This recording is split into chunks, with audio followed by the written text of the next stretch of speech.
Okay, so this is going to be a quick one. In the last 5 days, I believe, Chael Sonnen has done 5/6 videos on the Dricus Du Plessis situation. This all came about from me calling out Chael a few weeks ago about Dricus faking injury and being scared. I disagreed with that completely. We had a little bit of an interaction that was really respectful, and hopefully going forward we can keep it that way. I'm going to try dig down into what exactly is going on here, because Chael has doubled and tripled down, and he's really gone after Du Plessis in the last couple of days in the aftermath of the Ariel Helwani interview. I covered the interview. I pointed out what Chael had done in that interview, really sticking it to Ariel way early on, and I think that has flown under the radar, especially in terms of the people who watch my content or Guru's content that are looking for the truth, and that's what it's all about. And I have to stick with that. I have to go after what I think are truths and untruths. In terms of the doubling and tripling down, Chael is not wavering one little bit. He believes 100% that Dricus was scared and that the injury was more than likely non-existent. That's where he's at with that. We saw Dricus push back on that the other day and said that it was a dumb statement. I don't believe he called anybody dumb. I think I needed to reword that a little bit better, because in that video, obviously I was doing a little bit of clickbaity stuff in the title and in the thumbnail, and I was saying, listen, you're dumb.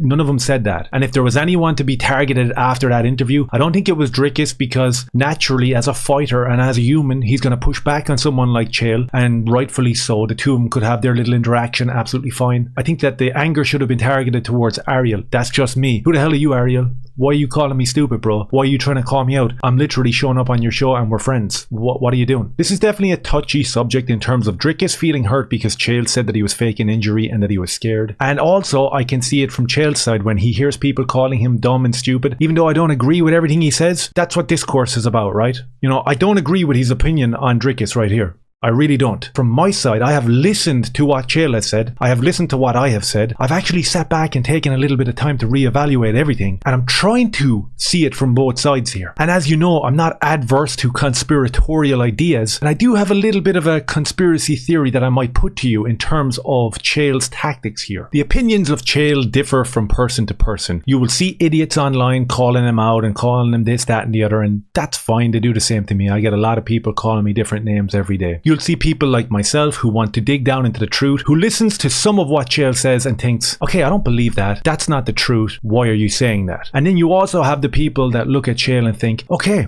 this guy is levels above us in terms of our knowledge of the game, which is true, definitely with me, but also in terms of PR, in terms of promoting, in terms of being the showman, all that stuff that the UFC kind of love as of recent. You know, Chael started that whole larger than life profile outside of the ring, brought it to the ring, added so much fuel to the fire of the actual fights, and it was cool. Then we had Conor McGregor, this larger than life personality, absolutely elevated the game for everyone and changed it forever. I don't think we're ever going to get another Conor McGregor, but what we have is we have a lot of mimics. We have a lot of people that are trying to emulate Conor, and by default they're emulating Chael, and I think that it's an important part of the game, but it's also oversaturated, because if we look at the likes of Paddy Pimblett and Ian Cook, Chad O'Gary, all these guys, you're trying to do what Chael did, you're trying to do what Colby did, you're trying to do what Conor McGregor did. You're none of them guys. Certain guys can do it, certain guys understand the PR spin and the showman side of this better than anyone, and Chael definitely brings that to his commentary and to his YouTube channel, and in fairness, it's to be commended. If you watch Chael's video, I think it's My Wife Sent Me for Bagels, that is the most enjoyable video I've watched in the last week across all spectrums, whether I'm watching politics, whether I'm watching MMA,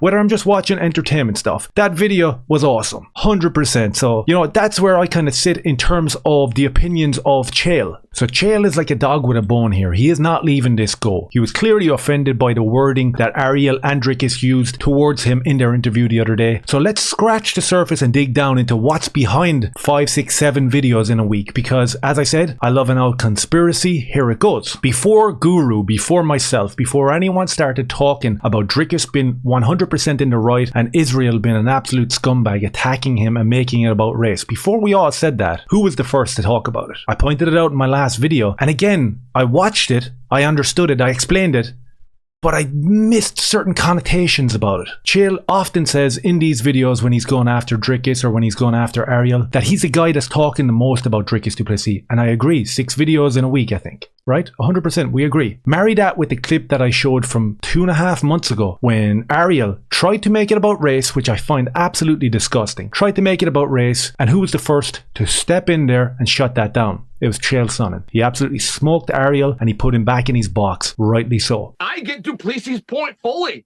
If I was claiming to be the Oregon champion, the Westland champion, and somebody else tried to make that claim that moved away and was somewhere else, and I'd be saying the same thing. I mean, I really do think that Du Plessis makes a very fair point. Now, that's different, though. That's a very different point than Adesanya coming in and making it about skin color. That's where it starts to go, whoa. That brings us to Chael covering Dricus a little bit more than everyone else. Perfect. We're all on the same page here. Then we get to July 9th, and we get to that night, and we get to the face-off, and then we get to the scenario where Chael said that the injury more than likely wasn't real in his opinion, and that Dricus was scared. That's why the injury came to fruition. I called him out for that. I didn't believe it. That was my subjective opinion. I absolutely still don't believe that. But I was willing to open my mind and have a little look at it in terms of what Chael has been putting forward in the last 3 or 4 videos. So it's not like, okay, I disagree with you right off the bat and I'm not going to give it any consideration. That didn't happen. So that brings us to where we are now. Chael is doubling down and tripling down, and that's fine. What's behind it? We know that he doesn't hate Dricus. We know that he's a fan of Dricus. Here's where my crazy conspiratorial mind starts to go. Is Chael the guy that is 2 or 3 levels above everyone else in terms of turning the PR system into a 4D game of chess? What do I mean by that? Is he keeping the embers and the fires alive for Dricus Du Plessis and Israel Adesanya? Does he want to keep them irons still in the fire? Because a lot of people are saying, listen, Khamzat and Costa are going to come in there. They're going to get this. I don't agree with it. I think Dricus is the #1 contender. I think that he should get it. Is Chael in a clandestine way keeping this fight alive, trying to make it happen? Is Chael 100% against Israel Adesanya? I don't know. We see him promoting and boosting Adesanya ad nauseum. It's absolutely disgusting in my eyes, because if you're going to call out someone for fake injury, and if you're going to call out someone for being scared, why have you not called out Israel Adesanya for the numerous issues that guy is suffering from and the absolute despotic behavior from him? That's the question that needs to be asked. So whilst there's a strange conspiracy that he's there to promote Dricus, which we don't know because we don't understand this PR game like Chael, but the fundamental question that goes all the way back to the first video that I made, let's be consistent, can we? If you're gonna do 4 or 5 videos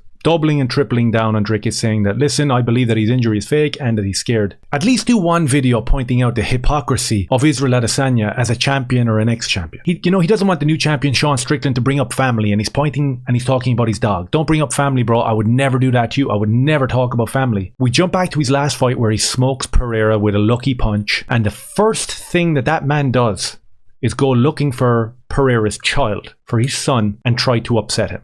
That's the first thing he does. So straight away, that should be pointed out. That should be a video that's being made by all the mainstream media guys. So it's really about consistency. That's what we're doing there. If you're playing a 4D chess game and you really are behind Dricus Du Plessis and you really want him to be the champion, then it would be a lot better if we saw it overtly. If we look back over Chael's videos in the last week or 2, I watched them all. I enjoy them. I'll get hate for saying that. A lot of people came at me after my last video talking about Chael saying, dude, what happened? You were telling the truth and now all of a sudden Chael is a bit nice to you and you're a bit nice to him. Why didn't you go after him? Because I think that there's discourse to be had in the middle and there's conversations to be had. And maybe we can convince someone like Chael to point out the despotic behavior by Israel Adesanya. Maybe we can convince these big guys to call it out. Because you know what? If you look at Chael's channel, after the Bagels video, which I loved, the second best video after that was him destroying Ian Cockchado Gary. And the numbers back it up as well. Go look at the numbers. People wanted to hear the truth. They wanted that confirmation bias of what they were actually seeing and experiencing. Listening to a guy like Cockchado was also being seen and experienced by someone like Chael Sonnen. That's all we want. That's literally it. I know that you can't go deep and hard on some of the stuff that I say, and that'll probably be a detriment to me and this channel, but I'm going to try my best to keep calling it out. Don't expect you to go after the connotations of the racial aspect of that whole thing. Most people aren't going to touch that. I did. It is what it is. Let's leave it there for now. But there's a reason why one of your biggest videos in the last week was you destroying Ian Gary, because so many people were feeling the same way and they were lost. They were looking for someone online to say, okay, you're not crazy. You're not the only one that's feeling a certain way. And I find that very interesting. So where do we end up with this whole scenario? Chael believes what he believes. We don't understand what's behind his motivations. We don't understand what's going on. I'll be the first to say it. I don't agree with him. I don't think Dricus Du Plessis was scared. And you know what? As I said, when I did take a step back and I thought about it, the only thing that could remotely make me believe that Dricus was scared was because of the race thing. And it's the same reason why most mainstream people aren't going to cover the race thing, because you know you can get cancelled. You know that you can get shut down. Depending on how hard you go, you can have bank accounts shut down. You can have visits from the police to your door. It has happened to me from talking on this channel. It has happened to me. I've had the police come to my house after a report, and I can't even use the word what I was reported for, but it has happened. So it is a fear out there. Big Brother's always watching us. There's always that eye looking down on top of us, and we better not step out of line. So that's maybe a little bit of the fear that Dricus could have felt, where it was like, okay, I'm literally, after hearing the N-word 4 or 5 times screamed on primetime TV, and this guy is talking about dragging my carcass across Africa, and the majority of people have been coerced into believing that it's my fault and I started it. So maybe there's a little bit of fear there in terms of, not only do I have to go up against Israel Adesanya, I also have to go up against the machine, against legacy media that will only push in one direction when it comes to race. Maybe there's a little bit of fear there. Am I the only one that talks about that? Maybe. So without being derogatory or slandering people by calling them names and all this type of garbage, let me know your thoughts down below. Is Chael running himself into a dead end because his feelings were hurt by Ariel and Dricus calling names the other night? Does he really believe what he is saying in terms of being scared and being injured? Or is he playing a PR game of 4D chess that none of us can understand? Or is Chael doing more work than anybody to promote Dricus Du Plessis in his run to be the middleweight champion of the world? Let me know your thoughts down below. Hit like, subscribe and share. Cheers.